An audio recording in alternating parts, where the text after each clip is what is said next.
Assalamualaikum warahmatullahi wabarakatuh. Waalaikumsalam warahmatullahi wabarakatuh. Alhamdulillah. Alhamdulillahi wa syukurlillahi wa salatu wassalamu ala rasulillah Sayyidina Muhammad ibn Abdullah wa ala alihi wa sahbihi wa mawalah amma ba'dah. Sesuai daftar ulang. Hadratul Mukaramin, para alim, para ulama, wabil khusus kepada para dewan juri yang terhormat, pada seluruh hadirin yang berbahagia dan para peserta lomba yang semoga jadi pemenang semua. Pada kesempatan yang singkat ini kami akan menyampaikan materi dengan tema nasihat terakhir. Suatu ketika seorang guru bertanya pada muridnya, "Wahai muridku, tahukah engkau apa yang paling berat di dalam hidup ini? Apa yang paling ringan dalam hidup ini? Apa yang paling jauh dalam hidup ini? Dan apa yang paling dekat di hidup ini?" Seandainya engkau mampu menjawabnya, maka engkau akan menjadi orang yang sukses dunia akhirat selama engkau mengaplikasikan jawabanmu dalam kehidupanmu. Lalu sang murid menjawab, "Maaf guru, pertanyaan ini asing buat saya dan kami belum tahu. Mohon guru memberitahu kami." Yang paling berat adalah mengemban amanah. Yang paling ringan meninggalkan sholat. Yang paling jauh adalah masa lalu. Dan yang dekat adalah maut. Ketika kita menyadari ternyata yang paling dekat dalam kehidupan kita adalah maut. Coba bayangkan, dalam kehidupan yang temporer ini, yang fana, berlalu, berakhir, terpisah, dipisah, ditinggalkan, meninggalkan. Setiap langkah kaki kita pada hakikatnya akan menuju langkah yang terakhir. Setiap detak jantung kita akan menuju detak jantung yang terakhir. Bahkan setiap suapan nasi yang masuk lesan kita pun akan sampai dengan nasi yang terakhir.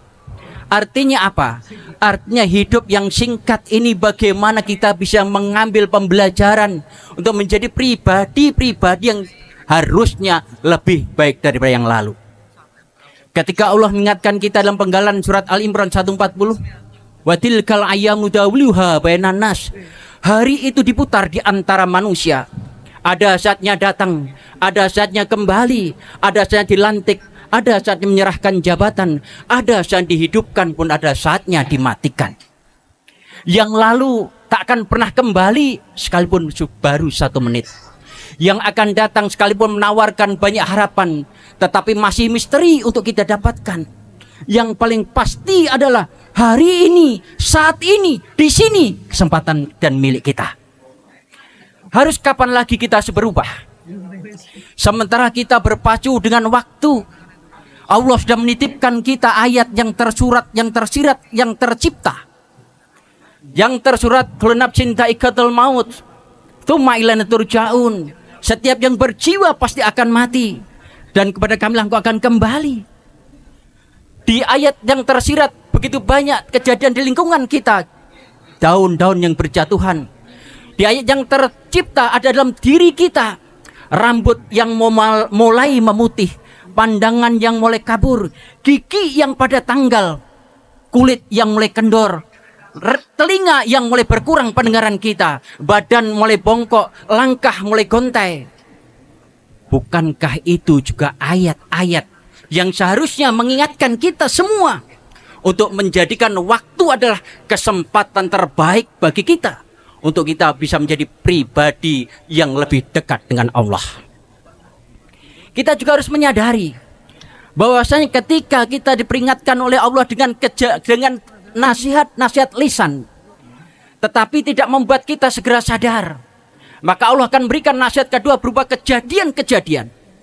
Dan ini yang paling mengerikan, ketika nasihat kejadian ini berupa kematian yang menghampiri setiap kita. Kenapa? Karena syarat mati tidak harus tua, dan syarat mati pun tidak harus sakit.